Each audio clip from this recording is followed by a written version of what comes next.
There's so many people that talk about inflammation, and there's so much that we still need to know about it. And I'm so glad because you agreed not to just to talk about it, but you're going to teach us about it. And you're even going to do a presentation, which is so important because people love to do screenshots when they see important things. And you had told me that you're going to talk about common contributors to inflammation, and you're going to tell people which diseases and everyday ailments that are linked to it, and about the foods, what's inflammatory, what's not inflammatory. That gets really confusing. And not only that, but why? Because I'm a person, I need to know why, and it really helps to keep me on track when I know why. And most of all, and most important, is you're going to talk about what we can do about it to get relief. And maybe, I hope we'll have time that you'll talk about some tips about packaged foods and what we can do, because there are some plant-based foods that people eat, and that those could be there can be some culprits there. So welcome. Thank you so much. Yeah, this was a class that I taught at our local college for a while. And today you're getting more of a condensed version, in the interest of time. But I'm still packed with great information for anybody that's suffering with inflammation or just trying to prevent it.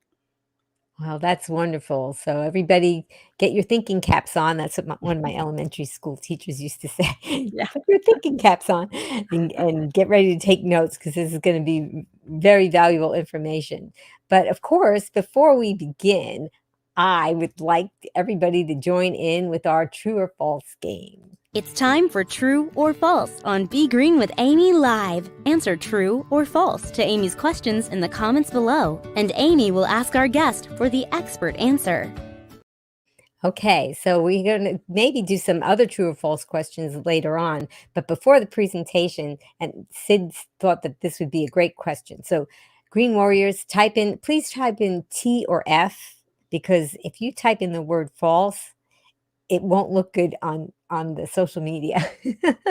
So just T or F. So T or F, inflammation is a negative bodily function that should be eliminated. Okay, so Green Warriors, type in your guess for that. And while you do that, Cyd, why don't you tell us the answer? The answer is false with a caveat, but mostly false, because inflammation is designed to protect us. It's the body's, and I'm going to talk about this in a minute, it's the body's guard dog, I call it. When the body senses something going on that's not right, inflammation begins to heal those things that it senses as a threat. But when inflammation overstays its welcome, then it's not so good. And we'll talk about that in a second. Oh, I think that inflammation has probably overstayed its welcome for a lot of people, and especially people that are watching and listening. So I'm so happy that you're going to talk about that and help us learn about it. So did you want to start your presentation now? Sure, why not? Because it ties right in with the first question, so that'd be great. Excellent. Well, let's get started. All right, so let's go to here. So what is inflammation? First of all, is the body's natural response, again, whenever it detects the threat of harm, or the body's natural defense system. And throughout most of human history, inflammation was considered to be a good thing, right? So we don't want to totally eliminate inflammation. But there's two types of inflammation. There's acute and chronic. So acute inflammation, oops, I went a little too fast there. Here we go. Oh, I see.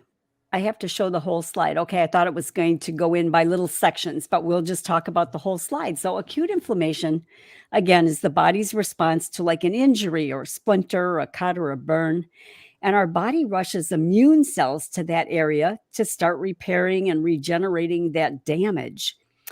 Now, pain, redness, and swelling and heat, if you've ever stubbed your toe or cut yourself, you know that that area gets all swollen. And in fact, the word inflammation comes from the Latin word inflammare, which means to set on fire. So that's why we get all hot and red. And inflammation is designed to protect us. It only lasts a short time so that the healing can begin. So acute inflammation is a very localized, specific response to an injury or an infection, and it's aimed at resolving a problem.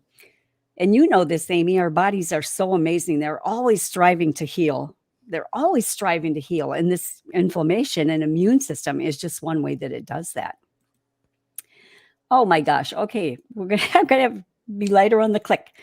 But chronic inflammation, on the other hand, or metabolic inflammation, is the body's way of protecting us when there's something lurking there long term. It's not a short term thing, but something's lurking in the body that should not be there. And our immune system goes on high alert because that threat is always there, and it keeps sending immune cells out into the system trying to protect us. And it's those activated immune cells that actually result in the persistent, systematic, and chronic low-grade levels of inflammation that play a big part in the majority of our diseases. So an overactive immune system results when inflammation overstays its welcome. And at that time, it's no longer protecting us, it's actually damaging to us. So, and here's something a lot of people don't know, is that inflammation always starts with the immune system. And it really is a double-edged sword because it's designed to protect us in the short term, but it's quite damaging when it stays in a chronic state. Then our body's in a chronic state of like being painful and swollen and red all over internally. So several things can contribute to inflammation. I'll go through these rather quickly. The body sees all of these things as threats, like when we have tissue injury or damage or an infection or irritants, toxins, pollutants, even just being overweight, because our fat cells secrete something called an inflammatory cytokine cell. Our own fat tissues actually secrete that. And I'll talk about cytokines as we go along because those are the bad boys. And then those cytokine cells recruit other cells to join in and do damage. So they are really nasty things. And they also are involved when we have fever or pain. And then back to the list, being sedentary also increases our pro-inflammatory markers.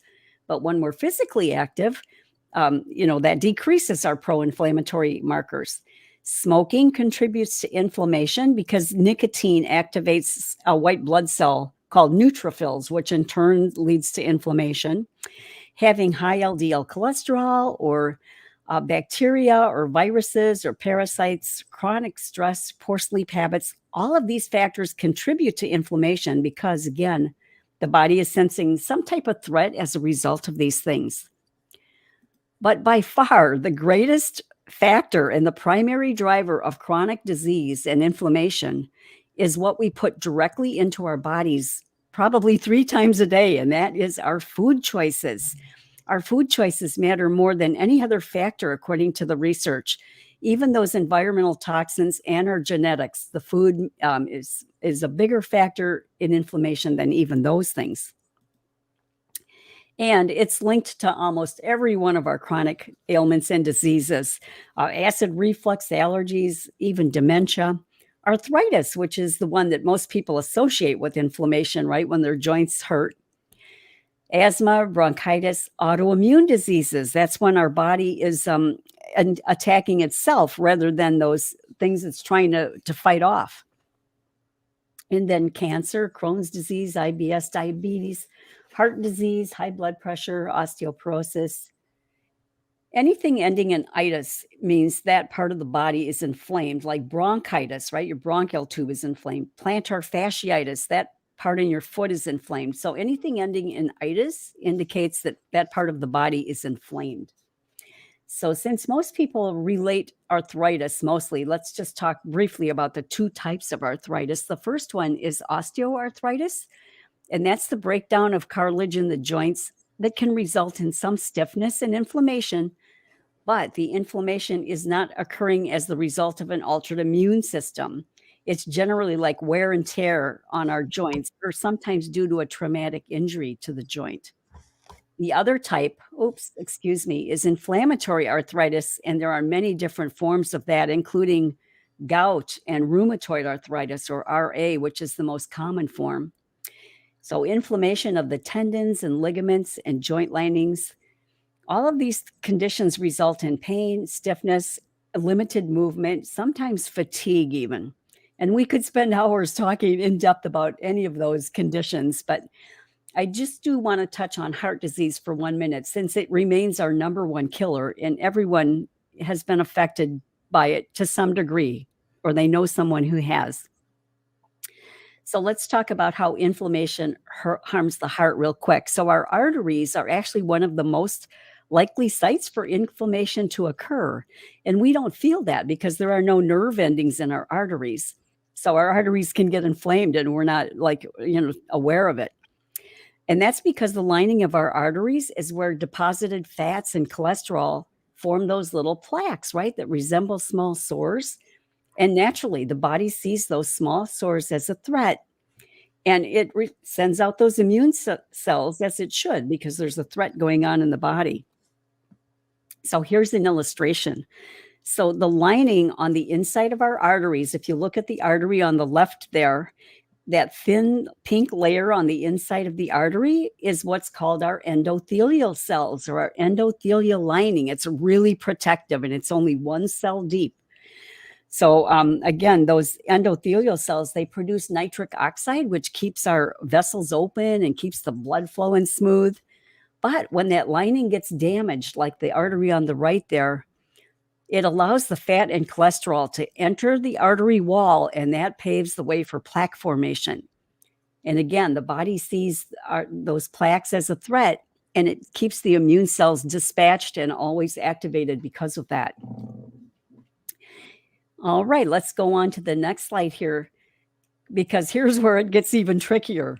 Those hovering immune cells that our body sends out to protect us, they actually switch teams. And here's where we get into chronic inflammation. They go from being protective immune cells to damaging immune cells.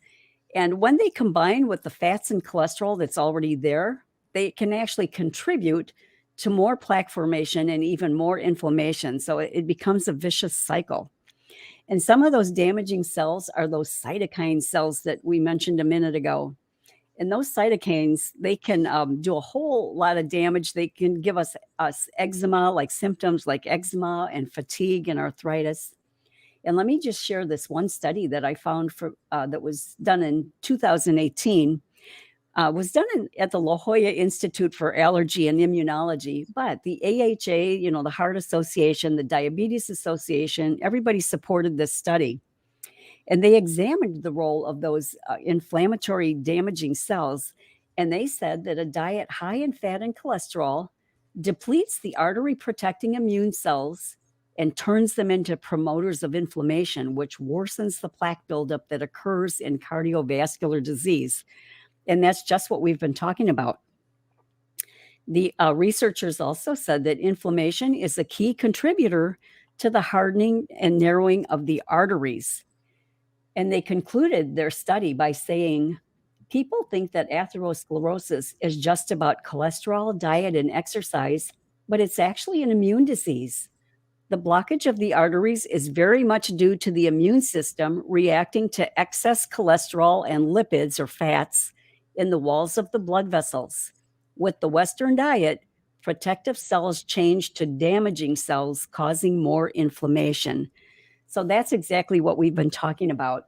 And that's just a little snippet of how inflammation contributes to heart disease, when most people don't even realize that that's going on for the most part.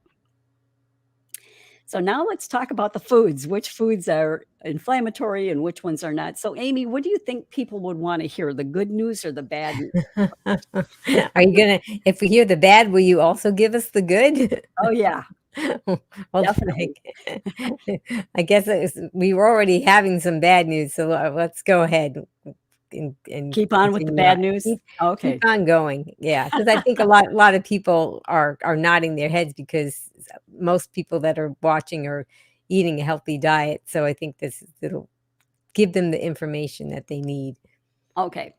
Well, processed sugar is one of the most inflammatory foods there is out there. It's specifically refined sugars that's found in soft drinks, fruit juice, sweet teas, pastries, desserts, cookies, candies, and all the other things.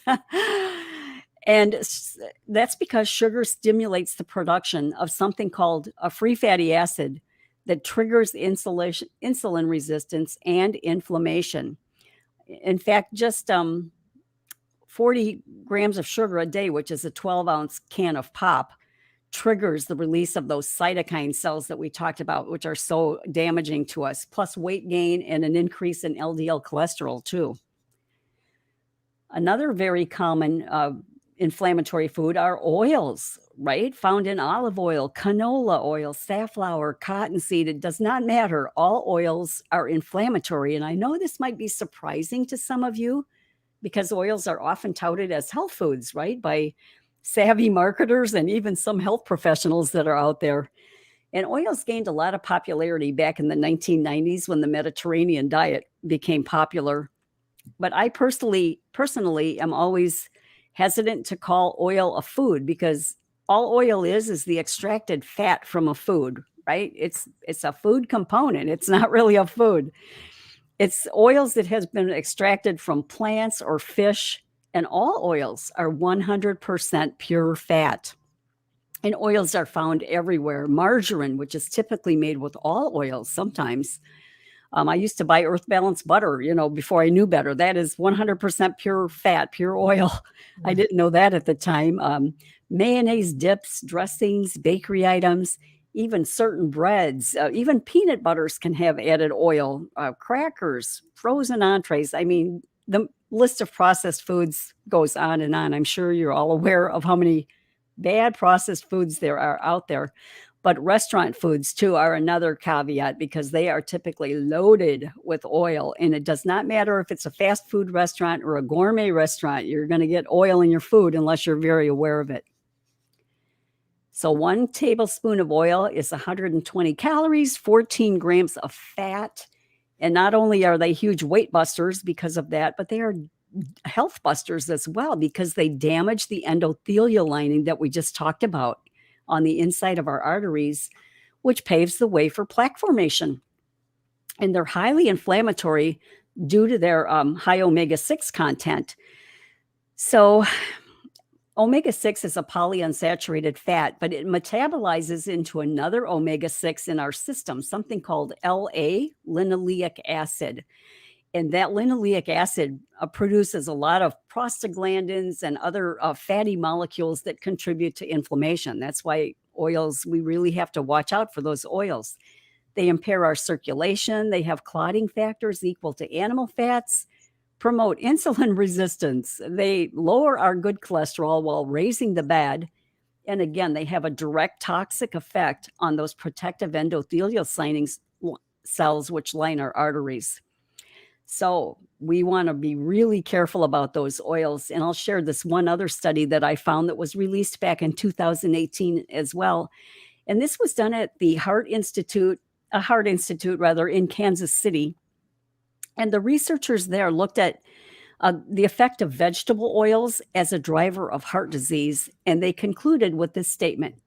In summary, numerous lines of evidence show that the omega-6 polyunsaturated fat linoleic acid promotes oxidative stress, oxidized LDL, bad cholesterol, chronic low-grade inflammation, and atherosclerosis, and is likely a major dietary culprit for causing cardiovascular disease, especially when consumed as vegetable oils. So there we have it. What really caught my eye in this study is that the researchers said that the intake of omega-6 fatty acids can be even more damaging to our endothelial lining than saturated fat, which took me by shock because we all know how bad saturated fat is. So this might be a good time if anybody has a question or a question. If you have a question, just type it in the comments and we will read it to Cyd. And we're also going to be doing some true or false questions as well. And I know that there was one coming up about oil, so I'm sure that that'll be coming up soon. But why don't we do the true and false about oil? Okay. All right. Well, true or false, and please type in T or F. Coconut oil is an exception to the rule and is fine to consume in small amounts. So what do you think, Green Warriors, T or F? Okay, Cyd, why don't you let us know what the answer to that is? The answer is a big, giant false.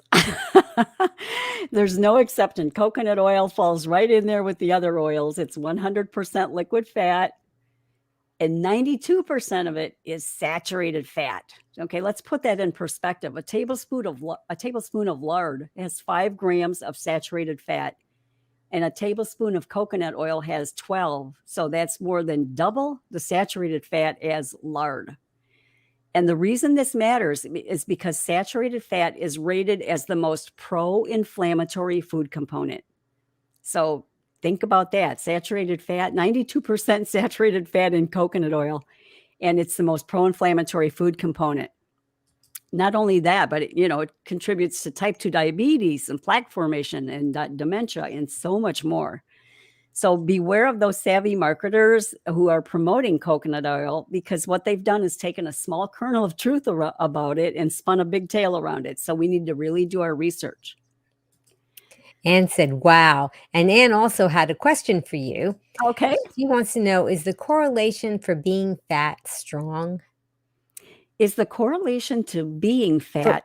Yeah, I'm strong. not quite sure I I think understand. that when you were talking about inflammation and you talked about the different reasons for getting inflammation, and I think Oh, that you may have been talking about fat on the body. Maybe that's what she's asking about. it definitely is. There's a lot of studies that promote that show that being overweight or obese is a big contributor to inflammation, because our fat tissues are releasing those cytokine cells on their own. So the more we can get back to an ideal body weight, the less inflammation will be going on in our system. Do you have a certain BMI in mind when you talk about ideal body weight? Um, I haven't thought about that. An ideal BMI. What do you have one, Amy? Do you think there's an ideal Well, one? I follow Dr. Furman, and he has a lower BMI than what our physicians might say is Mhm. a BMI. So he thinks that we should be in the low 20s. Mhm. So which would really make us look very, very thin, more like we were from Asia or something. And he thinks that that's where we should be, because he agrees with what you're saying, that excess fat on the body is well, it has a lot of other deleterious outcomes as well, but inflammation is one of them. Yeah. Isn't the So standard like 25 is a yes. normal? Yeah. Yeah. Well, he's more like in the lower 20s. Okay. That he Interesting. thinks, yeah. So, and, the reason why I asked that is because what is overweight? When you're an American and so many people are overweight or obese around you, then what is normal? Right. And so for many people, they think that they're fine, but maybe they're not. Mhm. Maybe they're just comparing themselves to most of the population and thinking, well, I'm slimmer than that person, so I guess I'm okay. So that's what I just was curious about that. But yeah, I think a lot of people who have adopted this lifestyle are wondering, why do I still have pain, chronic pain, and why do I still have these issues? And it may very well be that they still need to work on eliminating more fat from their body in order Mhm. to benefit from this lifestyle. Okay, I'm Mhm. sorry. Anne said, No, "Got it, thanks." great. Okay. Yeah.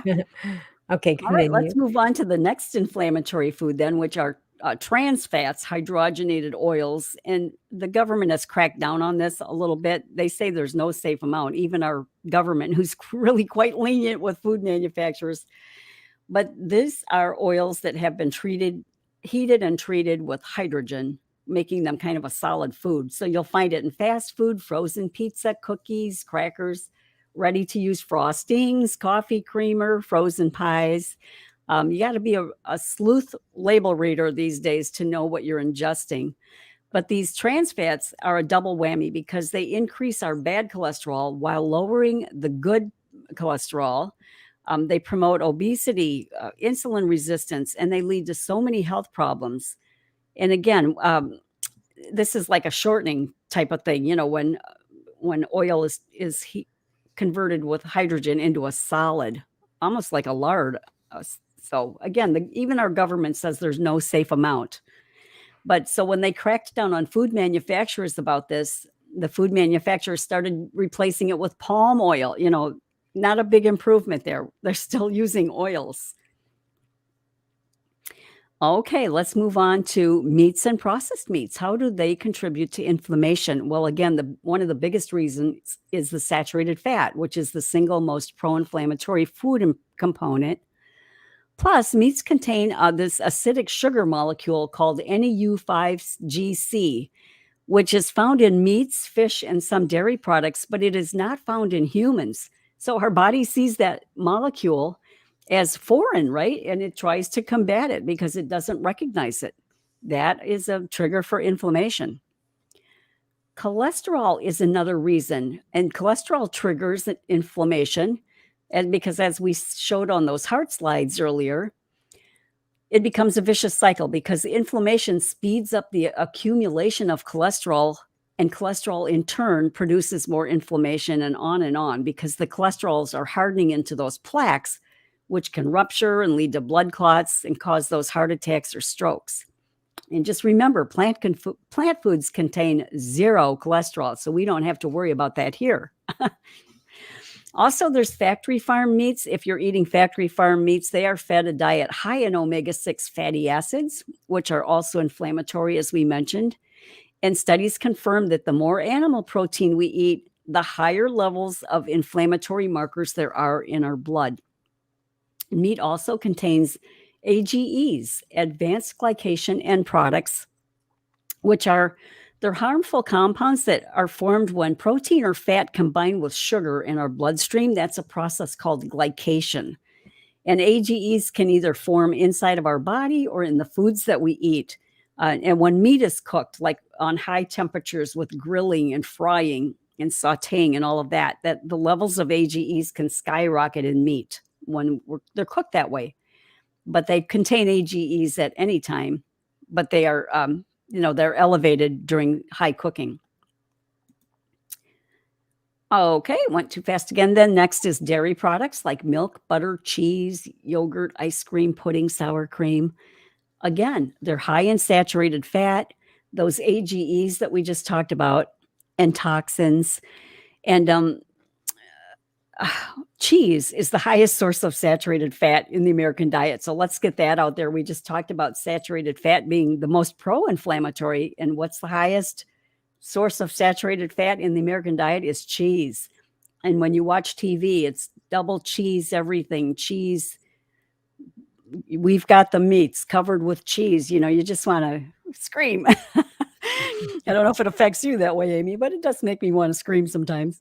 Well, sometimes I order a salad and I forget to say, "Oh, no cheese." Yeah. Plus, dairy is a common allergen that can trigger inflammatory responses like stomach distress or constipation, diarrhea, skin rashes, and hives. And most people don't even realize they're allergic to dairy or sensitive to it until they stop eating it. And then they realize how much better they feel. So this might be a good time for another true and false question.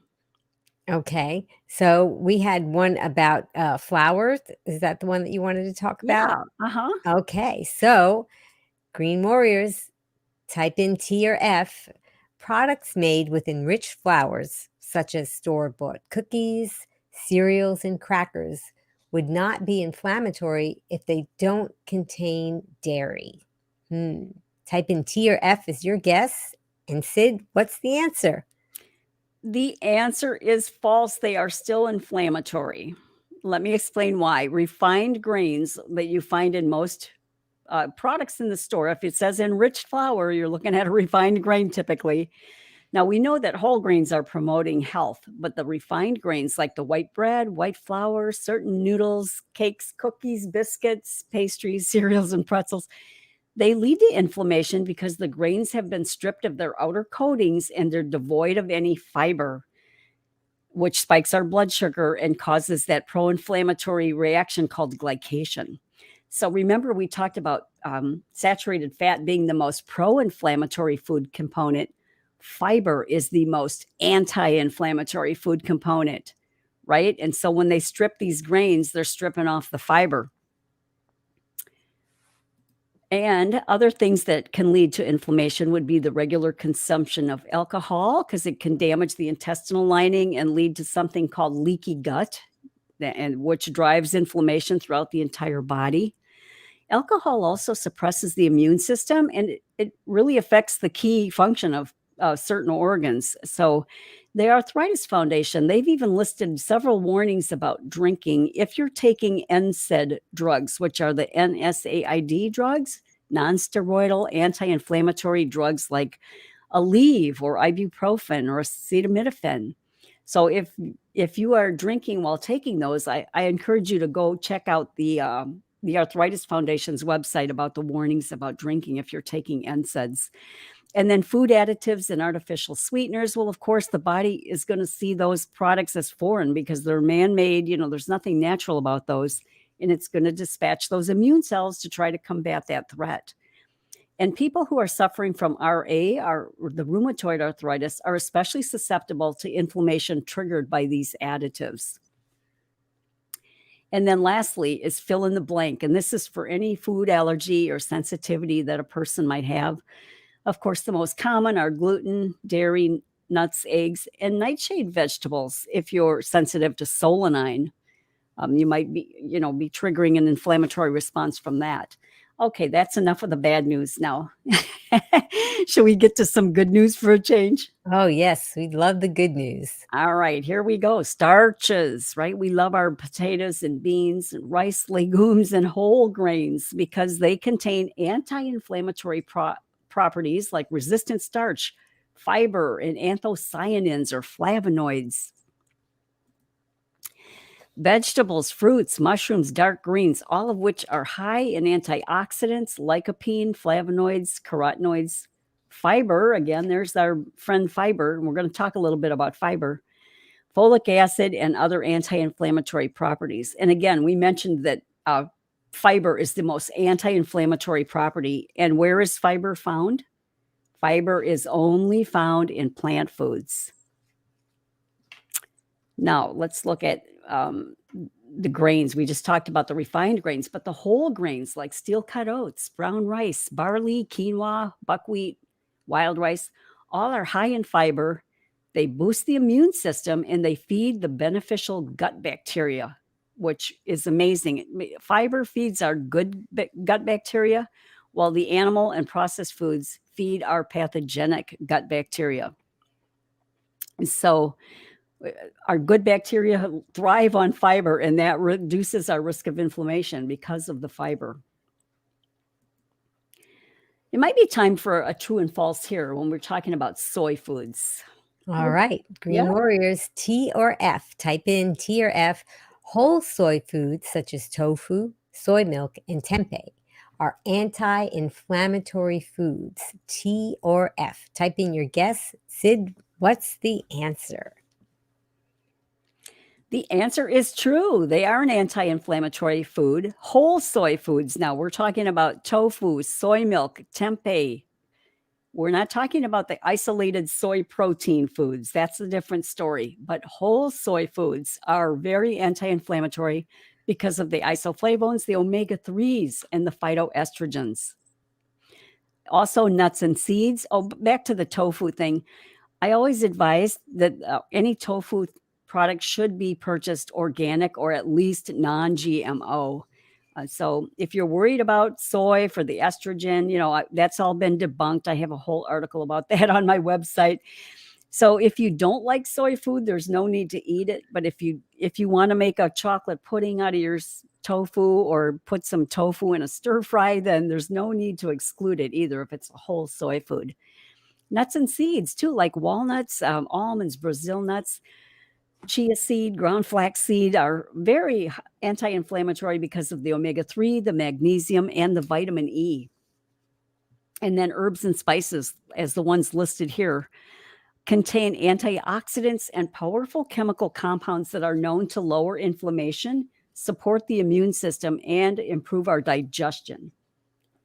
Another thing we should think about is green tea, which is a rich source of polyphenols and catechins. And there's one called epigallocatechin 3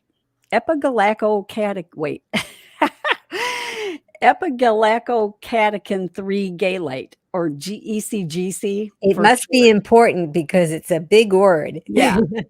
And that compound has particularly potent anti-inflammatory effects. So purchase high quality green tea and brew it correctly for the maximum benefits. So overall, plant foods contain fiber, of course.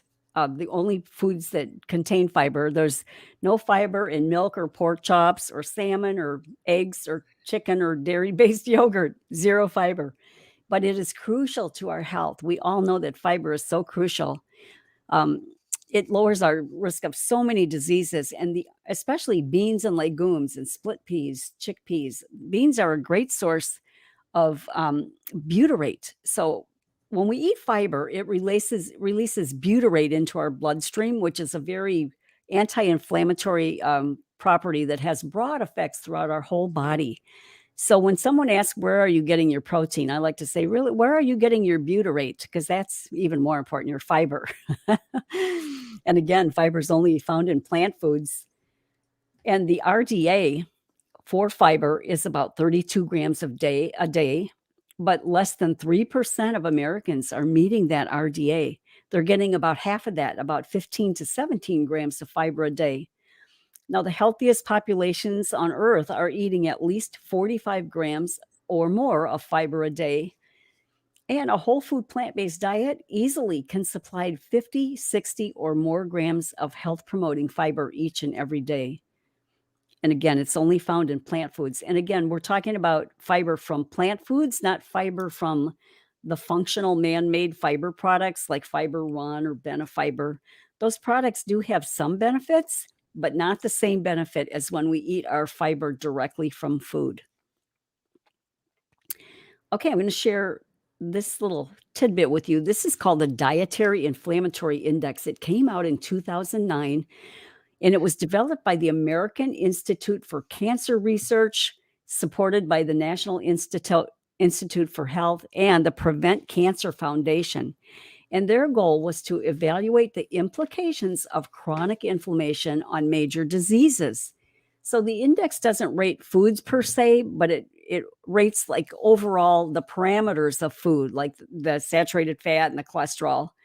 And so the higher the more processed food and animal foods with saturated fat are the pro-inflammatory diets, and they had a higher score on the index, where the anti-inflammatory diets had a lower score. So the higher scores, this is just so eye-opening, equated to lower function of the kidneys, lungs, liver, and higher risks of cardiovascular disease, impaired memory, mental health, type 2 diabetes, all these issues.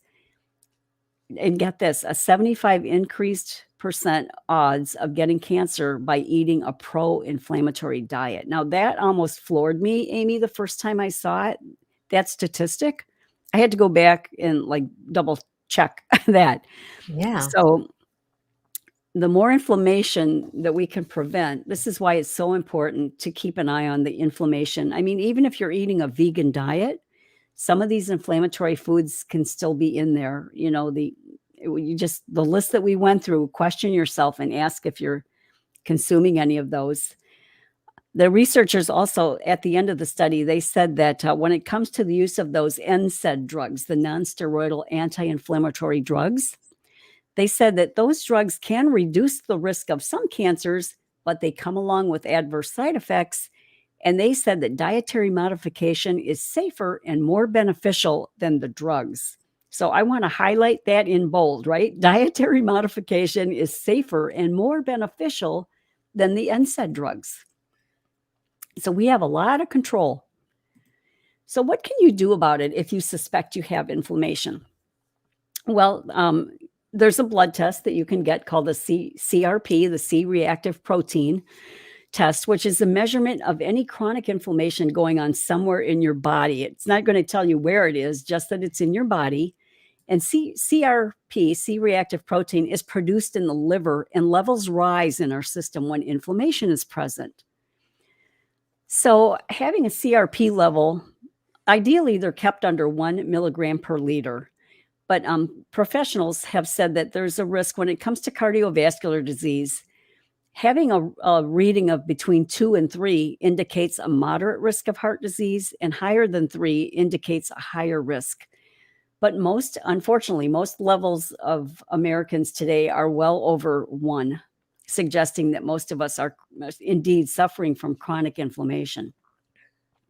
So if you get your CRP tested and you find out you have a high level, the best thing to do would be to determine the underlying cause of it and address it with lifestyle changes.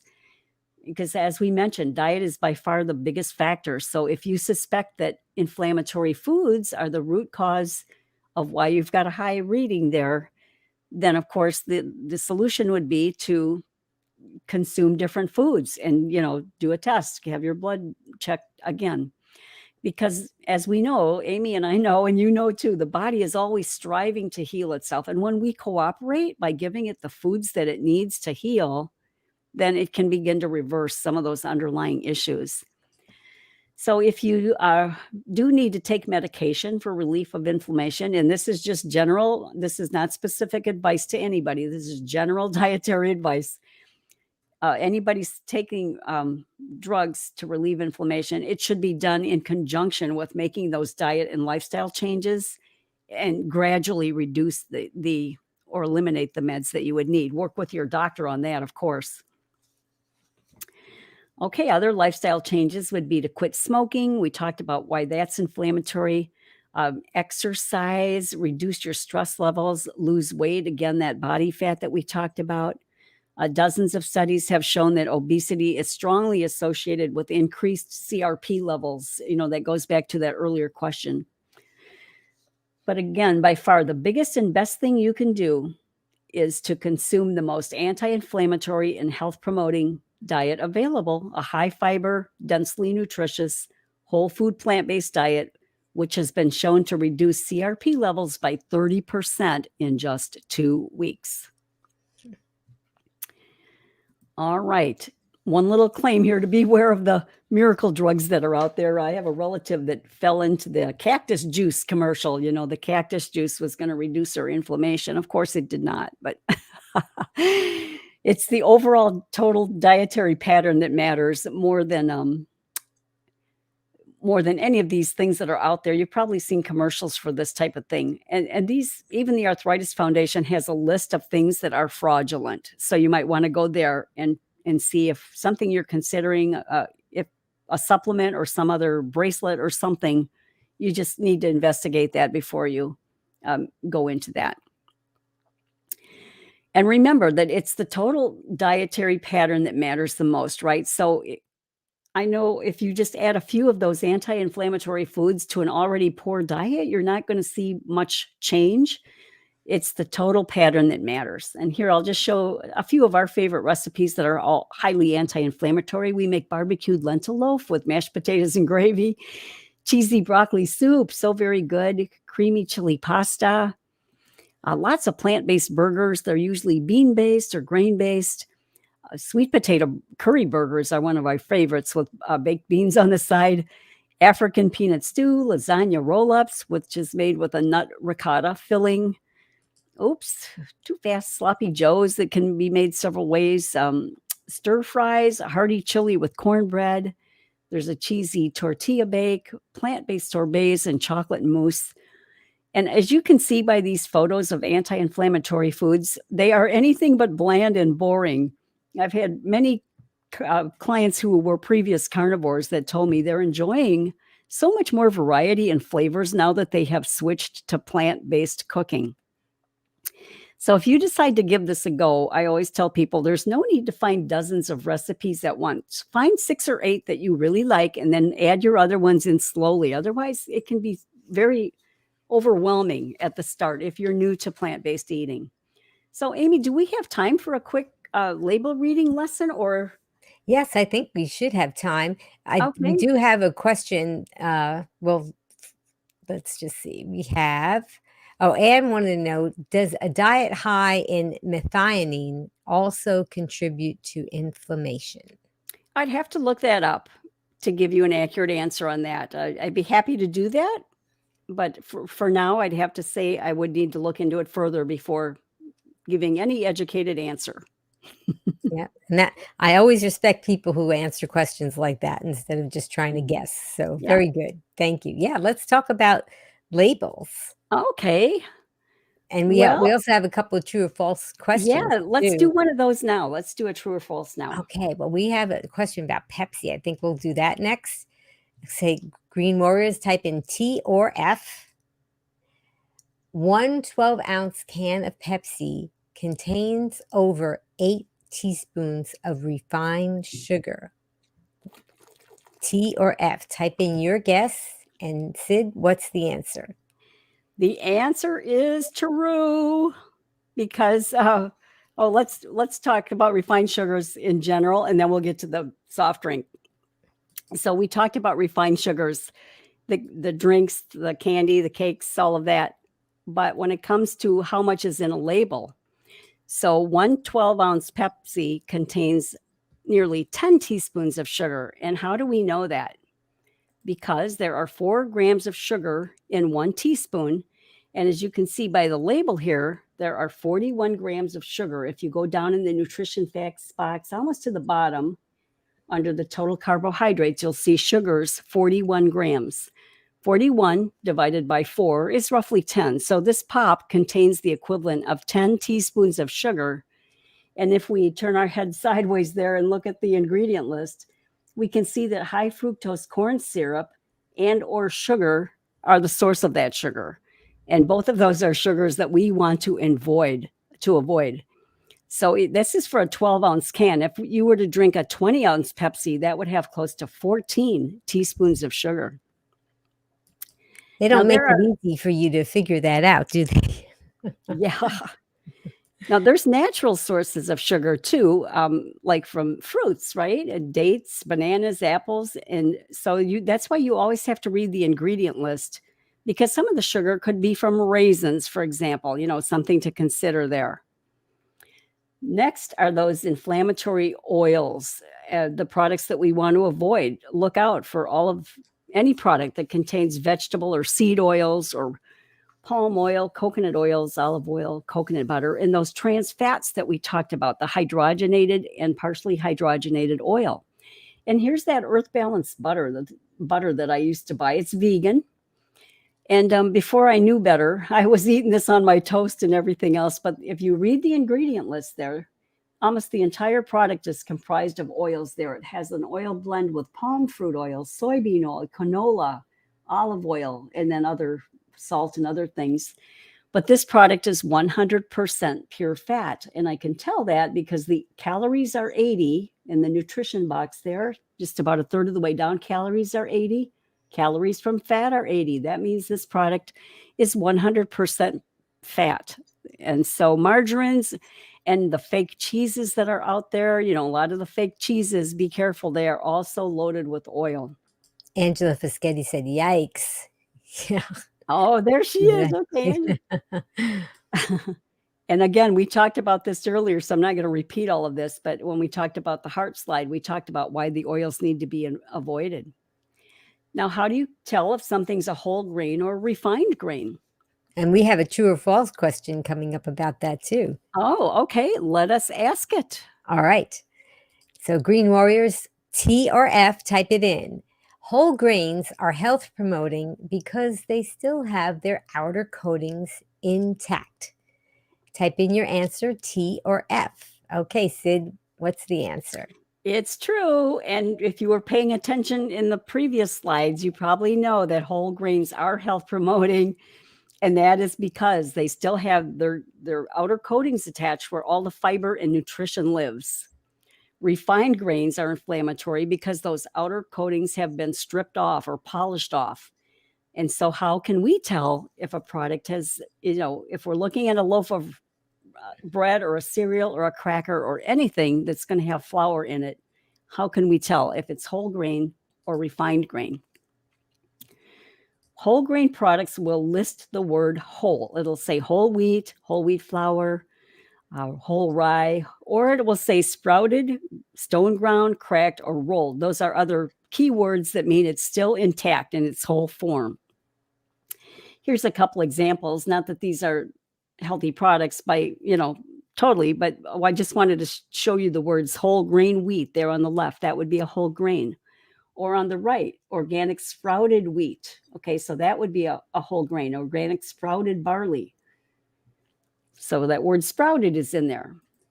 Refined grains are not going to say the word whole, even though at some point, like the Cyd crackers there on the right, it says whole grain. But if you look at the Cyd crackers, the first word is enriched flour.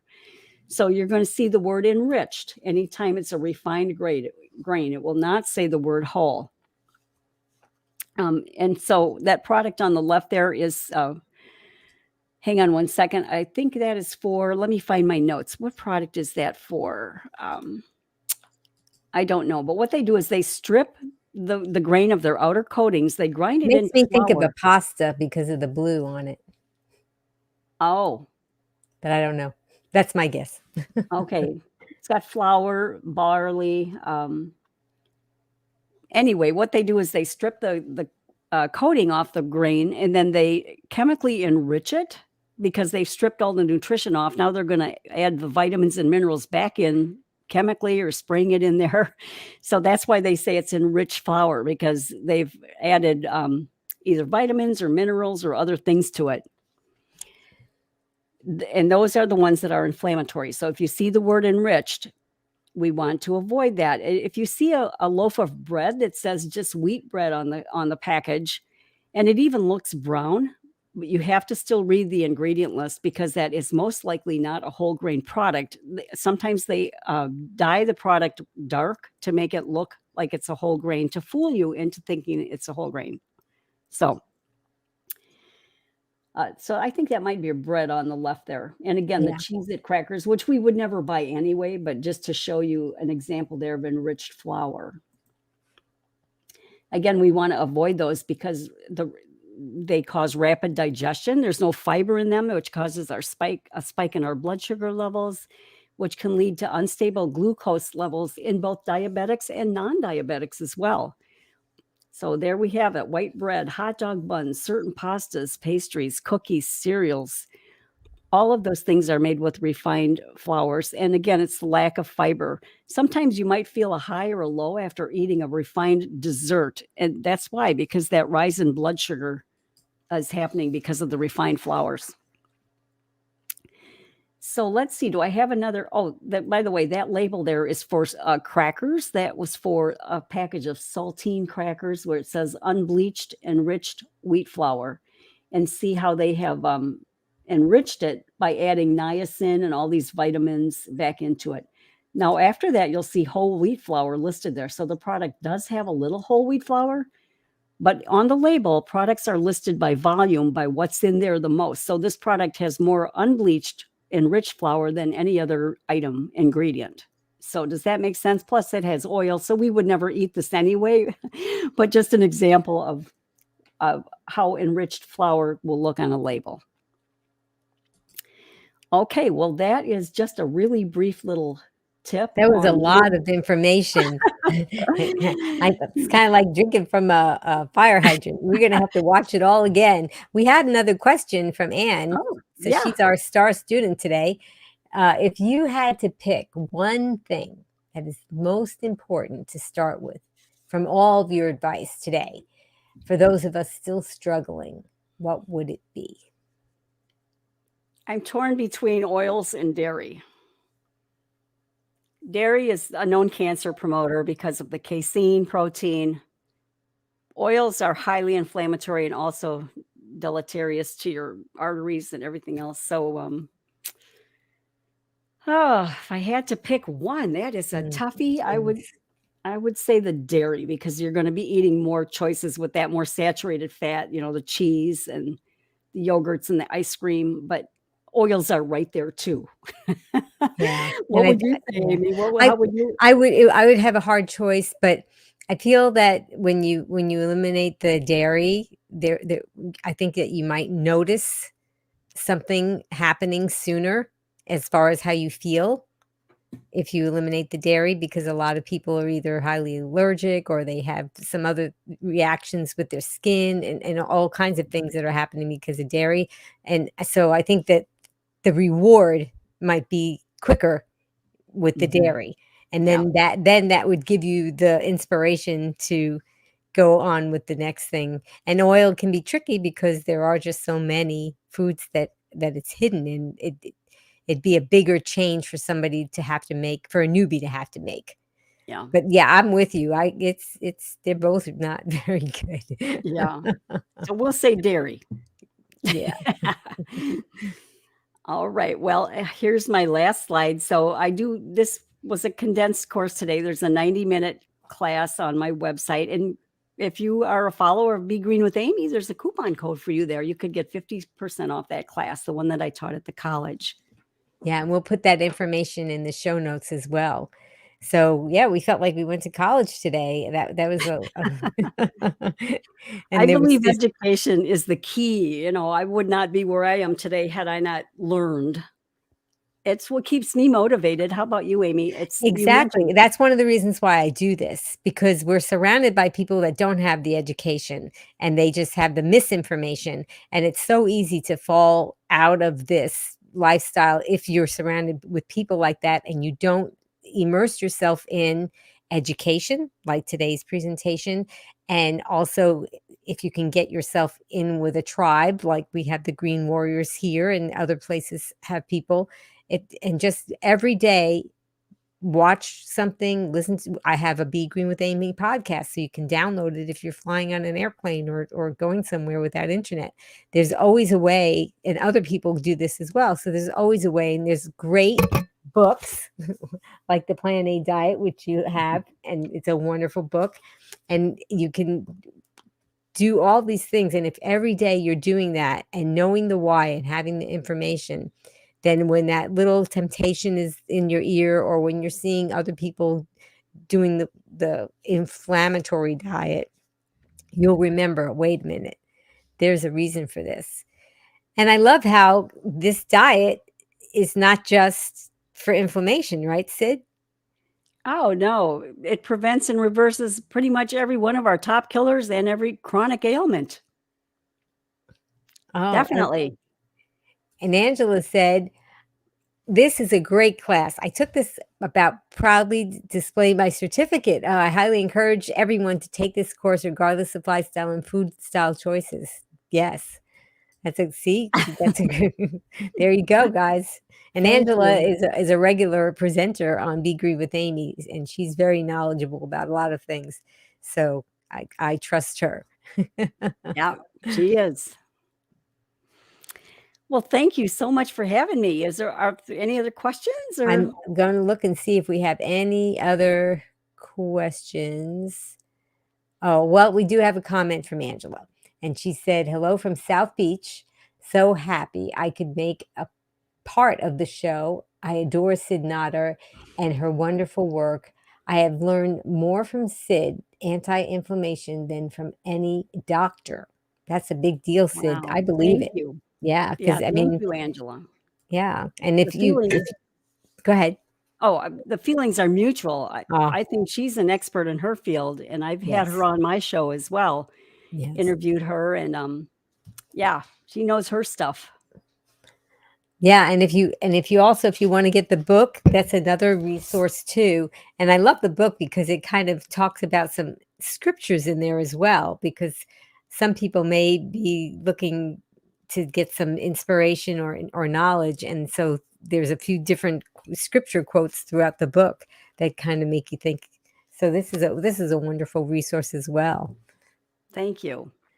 Well, thank you so much, Cyd. I mean, the time went by so quickly, but you gave us so much information about inflammation. And you talked about the common contributors and then the everyday ailments and what we can do to find relief, most importantly. So everybody click like, and that's the way we applaud for Cyd. And it's also, when you do that, it makes people who are looking around for information to know that this is something that they should watch too. So, Green Warriors, tell us what you're going to remember. What was your takeaway from today's presentation? And please stay tuned for a special announcement. I'm going to also thank Just Task Voice because she did our promos and she did the voiceovers. And Just Task Voice, Who's coming up next? At age 72, Esther went from size 26 to size 6. Esther will talk about self-love and how when you hold yourself in high esteem, you're more likely to choose things that nurture your well-being. Join us on Friday, January 27th, 3 p.m. Eastern, noon Pacific, on Be Green with Amy Live. And I especially want to thank all of you, my audience, Green Warriors. As a special thank you to you, I'm offering you 5 free recipes. So if you just go to my website, which is begreenwithamy.com, and if you type in that/join, I'll send them to you. Now, please, all of you, take your right hand and grab your left shoulder, and take your left hand and grab your right shoulder. Now squeeze. That's a hug from me to you. Because we all need that. That helps a lot too. So if you would like to join me and Cyd with my tagline, you can type it in the comments as we sign off. Are you ready, Cyd? Yeah. Okay. Well, until I see all of you again, remember, be strong, be well, and be green. Bye, everyone. Thanks, Cyd. Thank you, Amy. Now you can listen to Be Green with Amy expert interviews wherever you go. Listen while walking, meal prepping, or traveling. Find Be Green with Amy on Apple, Google, Alexa, Amazon, or virtually anywhere you find podcasts. Be strong, be well, and be green.